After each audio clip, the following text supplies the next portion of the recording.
क्या आपको पता है कि पाई एक ऐसा सिंबल है जिसके आगे सुपर कंप्यूटर तक को भी घुटने टेकने पर मजबूर होना पड़ा। पाई की कुछ वैल्यू निकालने के लिए कई लोगों ने अपनी पूरी जिंदगी लगा दी, पर पाई की वैल्यू नहीं निकल पाई। पाई एक ऐसा नंबर है जिसने दुनिया भर में मौजूद बहुत से साइंटिस्ट को सोचने पर मजबूर कर दिया कि आखिर ये इतना खास क्यों है।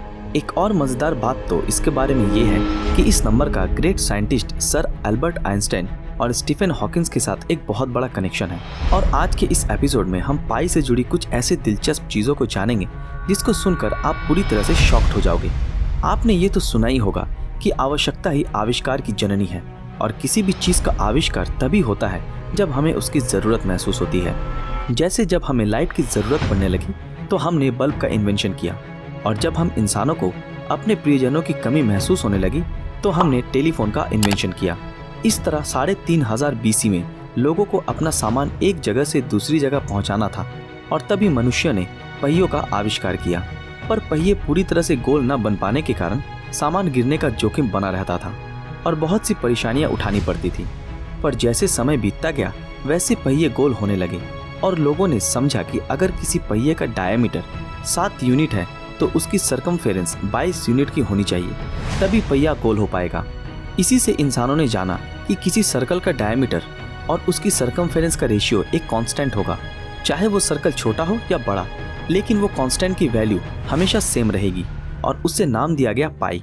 पाई ग्रीक अल्फाबेट का 16वां अक्षर है, और उस कांस्टेंट का नाम पाई रखने का एक ये कारण भी हो सकता है कि ग्रीक भाषा में सरकमफेरेंस को पेरीफेरी और पेरीमीटर को पेरीमेट्रिक कहा जाता है। पर आप कहेंगे कि हमने स्कूल में पाई की वैल्यू 22/7 या 3.14285 पढ़ी थी। पर अगर मैं आपसे कहूं कि ये झूठ है, क्योंकि पाई तो एक इरेशनल नंबर है, ऐसे नंबर जो कभी भी रिपीट और ख़त्म नहीं होते। पर पाई की असल वैल्यू डेसिमल के 5 प्लेस बाद तक है, यानी 3.14159। और इस चीज़ को जानने के लिए कि कभी ना कभी तो पाई की वैल्यू ख़त्म होगी, सुपर कंप्यूटर ने पाई की डेसिमल के बाद 5 ट्रिलियन से भी ज़्यादा वैल्यू निकाली। पर अंत में सुपर कंप्यूटर ने भी हार मान ली, और इसके अलावा बहुत से महान साइंटिस्ट इसकी वैल्यू निकालते निकालते खुद तो गुजर गए। पर पाई की वैल्यू आज भी एक बहुत बड़ा रहस्य बना हुआ है। अब मैं आपको पाई से जुड़ी कुछ अनोखे रहस्यों के बारे में बताऊंगा। क्या आपको पता है कि एक जर्मन मैथमेटिशियन जिनका नाम लुडोल्फ वुल्फ था, उन्होंने अपनी पूरी जिंदगी पाई की 35 वैल्यू निकालने में लगा दी। जैसे दुनिया भर में बहुत सारे फेस्टिवल सेलिब्रेट किए जाते हैं, वैसे ही पाई डे को भी सेलिब्रेट किया जाता है। पाई डे 14 मार्च को 1:59 पर मनाया जाता है, और इसी टाइम पे मनाने के पीछे एक बहुत बड़ा लॉजिक छुपा हुआ है। इस चीज को समझने के लिए हमें एक बार फिर पाई की वैल्यू पर आना होगा। अगर आप पाई के डेसिमल के बाद 2 डिजिट देखोगे, यानी 3.14, तो आप आसानी से पाई डे के पीछे छुपे हुए राज को जान पाओगे। और पाई डे के टाइम को समझने के लिए हमें पाई के डेसिमल के बाद 3 वैल्यू को और देखना होगा, जो कि 3.14159 है। अब आप पाई डे की मिस्ट्री को तो समझ ही गए होंगे।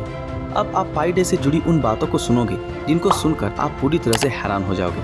और शायद ये एक कोइंसिडेंस है या फिर हमारे कुदरत का एक अनोखा करिश्मा, क्योंकि जिस दिन पाई डे को दुनिया भर में सेलिब्रेट करते हैं उसी दिन इतिहास के एक ग्रेटेस्ट साइंटिस्ट एल्बर्ट आइंस्टाइन का जन्म हुआ था, और एक और महान साइंटिस्ट स्टीफन हॉकिंस की मृत्यु हुई थी। इतनी देर से हम पाई के बारे में बातें कर रहे हैं, और हमने पाई से रिलेटेड बहुत सी अनोखी बातें जान ली। पर क्या आपने कभी सोचा है कि क्या होता अगर वो पाई डिस्कवर ही नहीं होता? अगर ऐसा होता तो आज हमारा एक भी स्पेस मिशन कंप्लीट नहीं हो पाता, और ना ही इंसान एरोप्लेन को बनाने में कामयाब हो पाते, क्योंकि इन सभी चीज़ों के आर्किटेक्चर को बनाने के लिए हमें पाई की बहुत ज़रूरत पड़ती है। यहाँ तक कि नासा जैसी बड़ी स्पेस रिसर्च ऑर्गेनाइजेशन ने अपने सभी स्पेस मिशन में पाई की 15 वैल्यू से ज़्यादा का इस्तेमाल नहीं किया। नासा का सबसे पुराना स्पेस मिशन वॉयेजर 1 आज धरती से 12 मिलियन माइल्स दूर चला गया है।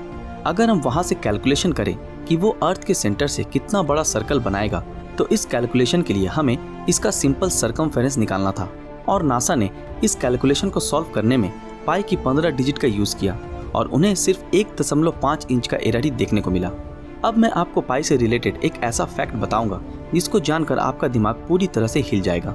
फैक्ट ये है कि अगर हम आज के विजिबल यूनिवर्स की मैथमेटिकल सरकमफेरेंस निकालने की कोशिश करें तो हमें पाई की सिर्फ 39 डिजिट की ही ज़रूरत होगी। और दिमाग हिला देने वाली बात तो ये है कि उसमें सिर्फ एक हाइड्रोजन एटम जितना ही एरर आएगा। तो दोस्तों, आज का ये एपिसोड आपको कैसा लगा, और आपके हिसाब से क्या पाई का वैल्यू कभी निकाल पाना मुमकिन होगा? हमें कमेंट में अपनी राय ज़रूर बताएं और ऐसे ही इंटरेस्टिंग वीडियो देखने के लिए हमारे चैनल को सब्सक्राइब करके बेल आइकन ऑन कर दें। तो फिर मिलते हैं आपके साथ अगले वीडियो में, तब तक के लिए अलविदा।